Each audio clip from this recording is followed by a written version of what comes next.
dissolving interpersonal anger. I was telling a Dharma friend last week how whenever I'm scheduled to share a Dharma talk, I'm always going through a rough period where I feel like I don't deserve to share my practice, because my practice feels exceptionally lacking at those times. In addition to the fact, it doesn't serve anyone to look at their practice like that. It really is a great time to be able to, sorry, I lost my spot. In addition to the fact that it doesn't serve anyone to look at their practice with such judgment, this is also a great time to share, because it reminds me of how I can work through this, what I'm capable of, and the ways in which I actually did practice well, something I often forget. So I need this Dharma talk myself. Last year, for the first time in a big way, I started to feel anger. My anger in the past was coated in sadness, and I was never able to feel that primary core feeling of anger before. It felt warranted. The world at large had gotten significantly more difficult in the past, in the last year and a half for the vast majority of people. I've had a few personal experiences lately that have caused anger to arise within me, and I was kind of shocked. This wasn't the big picture existential anger that I really started feeling last year. It was anger at loved ones living life the only way they know how, doing their best and making messes along the way. The anger was debilitating at times, which frustrated me, knowing that I practice for these things.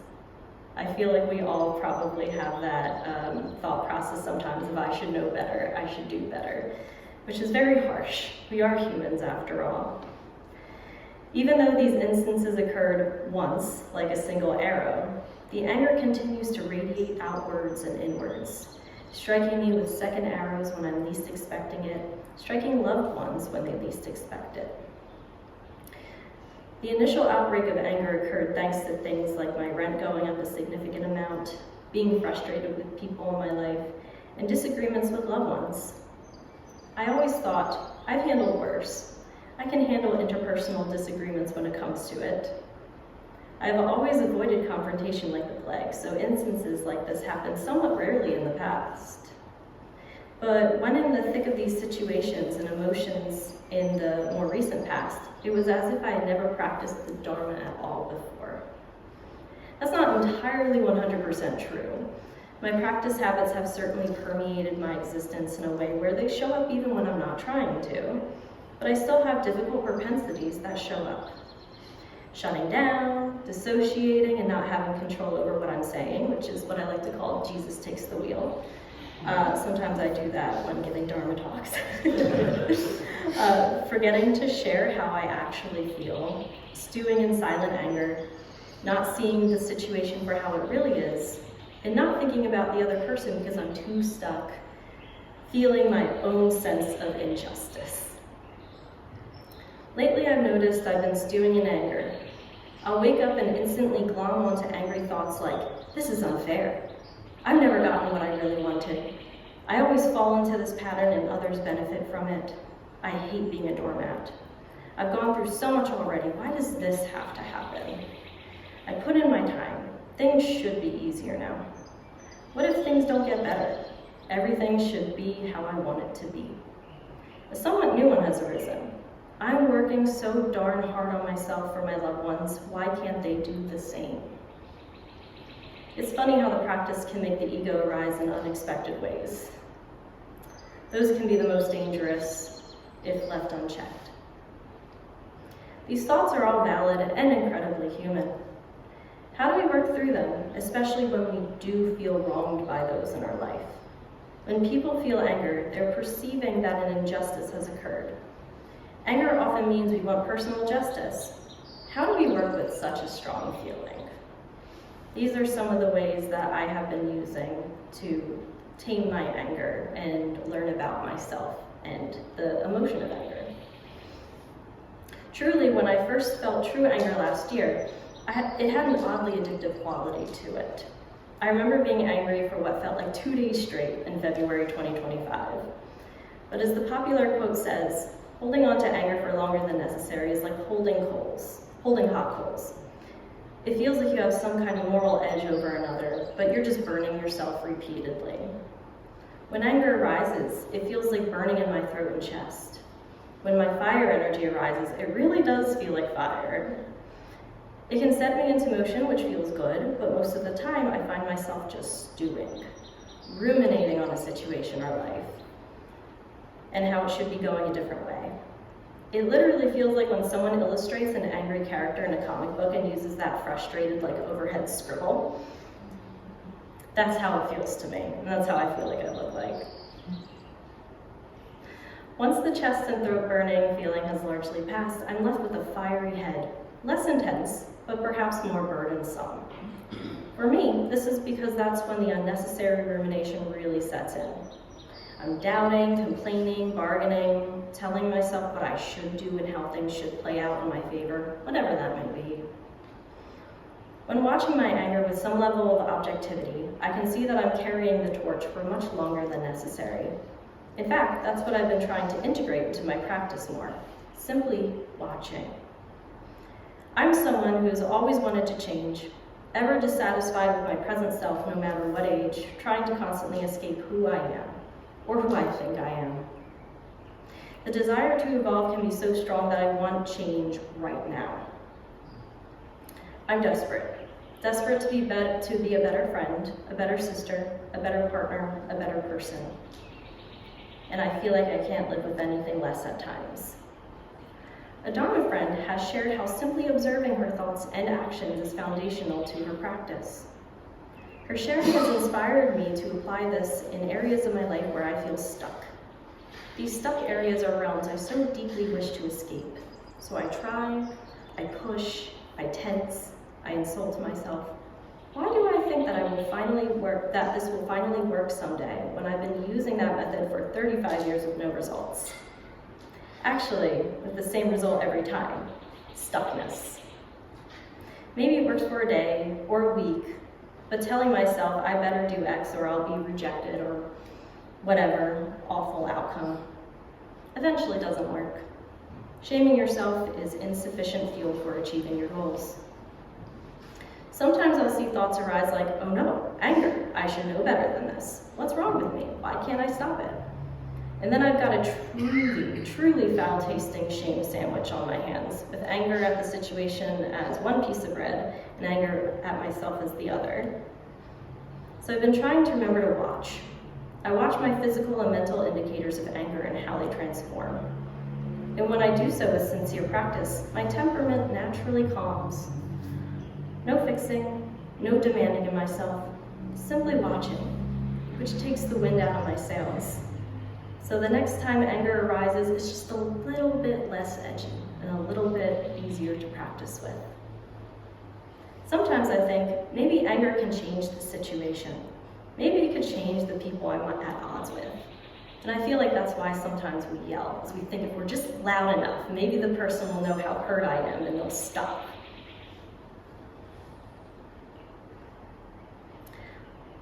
And I can't say for sure that it won't work. After all, emotions can be beneficial. Emotions are beneficial, but when it comes to anger, what I'm saying is it can be hard to find. It might feel like anger is often always inappropriate, but there are times where it can, like I said, feel necessary action. Anger can be extended and used well with due cause, but I know for me, those occurrences are few and far between. And recently, I can say the expression of anger can't and won't change these specific situations that I'm currently in. So what now? If not anger, then what? Another Dharma friend was telling me how fascinated they were by a Buddha offering I've been making to a loved one. I didn't think of it as such. It was simply something I felt necessary to do for the relationship. That mention, and Reverend MJ's recent Dharma talk, have had me thinking a lot about Buddha offerings. We all know the story about the couple going to make an offering to Buddha in hopes their daughter-in-law will have a more favorable temperament towards them, and how Soda-san said to make the Buddha offering to the living Buddha, the daughter-in-law herself. for anger being passed around like a hot potato between two or more people, Buddha offerings can be so powerful. I'm still trying to figure out how to enact this one myself, but I know its power from seeing it. I have a friend who handles the frustrating words and actions of our mutual friend with such grace and care. Despite disagreeing with what they do, she is able to show care via words without enabling. She asks the right questions and cultivates a safe space for all of us to exist and figure ourselves out. My fiancé makes Buddha offerings to me every day by showing me he loves and respects me, by committing to making me vegan dinners and eating them along with me despite being an omnivore himself, buying me a Weaver's Way membership and doing all the volunteer hours to make sure I can get a discount on my oat milk and Baker Street bread, asking me questions about my favorite musicians when I'm non-stop talking about them, quieting his ever-present singing and humming in the mornings or when I'm overstimulated, and showing up to my Dharma talks. The times we have a disagreement, my temperament is essentially pre-softened because of the built-up merit of those everyday Buddha offerings. They make a difference. I am more likely to recall that I'm entering a conversation with, not against, my partner. Even during anger, not giving me the silent treatment, still saying he loves me. It may be natural to him, but for me, these actions are a gift. What I've also found helpful is a natural byproduct of my practice, understanding the nature of others' minds by learning about my own. It's easy to say, what the heck are they doing, when someone does something you dislike or can't understand. We are often disappointed, perplexed, and downright angry at the way others live their lives, because our way is better, or perhaps we figured out their lesson for ourselves a long time ago. As one may anticipate, the more you practice through time, the less judgmental you become of others naturally, because you begin to see, clear as day, the motivation of why they do the things that they do. Maybe one day you recall something similar you did in your youth, or a mental habit that quietly hums in the back of your head as you go through your day, and it only comes to light during contemplation or when triggered. Or perhaps you notice their upbringing, societal pressures, and forces of personal or systemic oppression that have contributed to their current actions. And honestly, often this habit does take intentional practice. The potential motives may naturally reveal themselves to us through practice, but to listen and integrate them, that's a whole other level.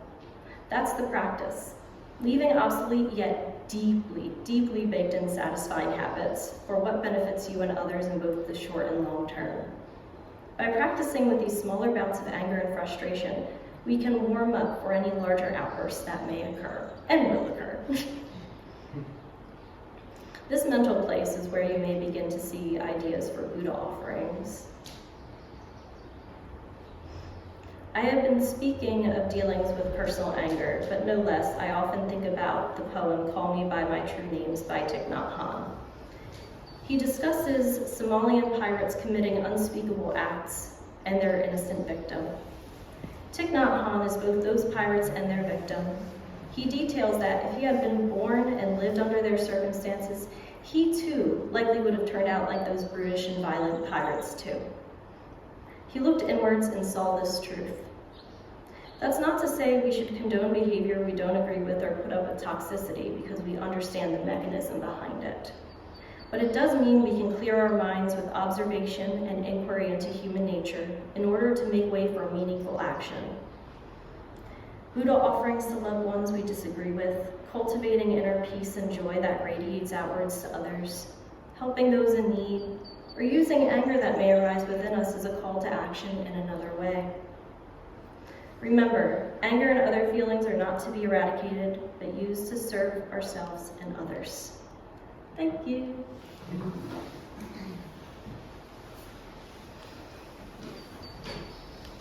Anyone have any questions they'd like to pose to our speaker? Carl. Every Dharma talk, I leave with a word or words that just jump out at me, and this has happened here. And I think about those words every morning when I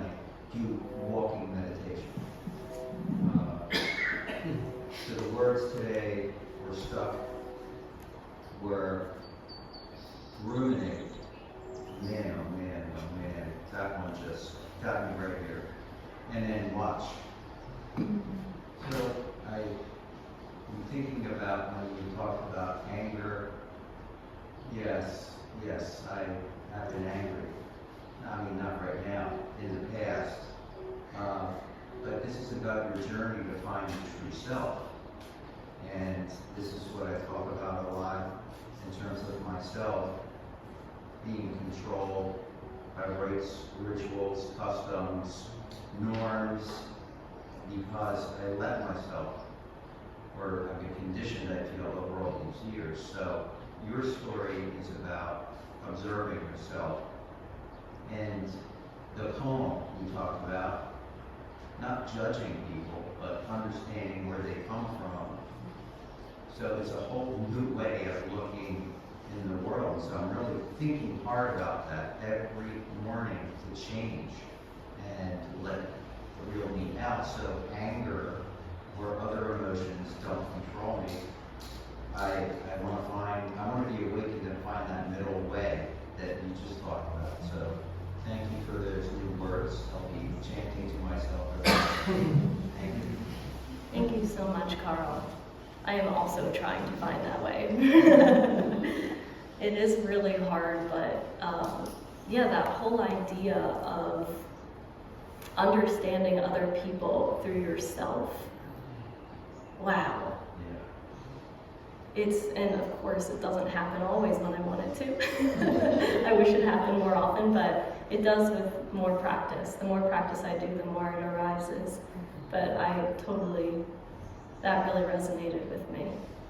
And the word ruminate, that is so natural to me. It is so hard to stop. And that's what the watching does, because even though I'm ruminating, and even though I can notice I'm ruminating, I'm not really watching it. I'm getting lost in it. It's like I'm jumping in the river of thoughts and it's taking me away.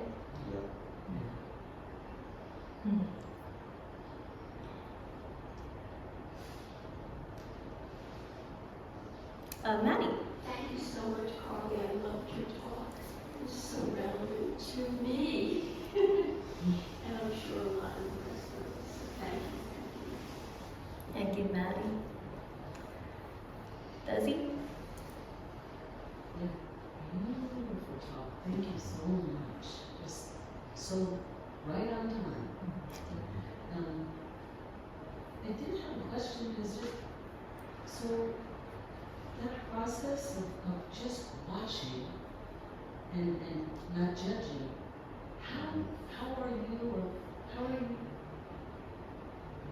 how's your process of trusting that is enough? Good question. I feel like What was the question? she asked the process of watching, just watching the emotion. How do I trust when that's enough? That I feel like I've only really understood that level of trust very, very recently. Because when I feel anger, or really any negative emotion for that matter, I just want to fix. I just want to stop. I want to get rid of it. And watching it unfold is so hard, because you're like, this doesn't feel like I'm doing anything. But it is going against my habit, because my habit is to stop, fix, get rid of. I'm not allowed to feel this, blah, blah, blah, blah, that whole thing. So that's why doing the natural thing of sitting there and watching is so hard. It's not habitual. I've been trying to make it so, and a big part of that really has been trust. That if I do sit with this, I won't unravel, I won't spiral. And it's taken baby steps of, maybe I'll go through a really difficult emotion, and I'll sit there and feel it fully for a couple seconds. And then next time, I feel a big emotion. I feel it for a couple seconds more. And then with that, I start to trust myself just a little bit more each time. Yeah, I can feel like if you let your thoughts, if you actually pay attention to your thoughts, or even the visceral feelings within your body, it can feel like you might lose control. And I think if you try to, what is the phrase, like eat the elephant or the turkey in one bite, if you do that, maybe you will, but if you do it little by little, For me, that's been the way to do it, and to build self-trust that I can do it myself and it'll be fine. Barry. So one of the things that brought up for me over the years of doing this practice, which it's like what the nature of compassion is, not only for myself when I feel stuck, but like what I see in other people, instead of so quickly projecting blame, but trying to develop some sense of compassion and empathy that allows me to be more open-hearted, and especially open-hearted towards myself, you know, when I feel stuck, and being able to recognize that rather than hurt myself, or judge myself, or, you know, because I'm really quite, I do that quite readily. So being able to be aware of that and have some sense of compassion, you know, how I'm suffering and how suffering arises has been really helpful to me. Thank you, Barry. I agree. The harsh judgment towards myself, why am I feeling this way? I shouldn't. The compassion really works. I'm human. I'm gonna feel these things. I have on my desktop at work, I have like a rotating selection of photos and quotes. And one of them has something to do with, why are we so cruel to ourselves when natural emotions come up? Why do we think there's something inherently wrong with us just because we're feeling very human things? There's nothing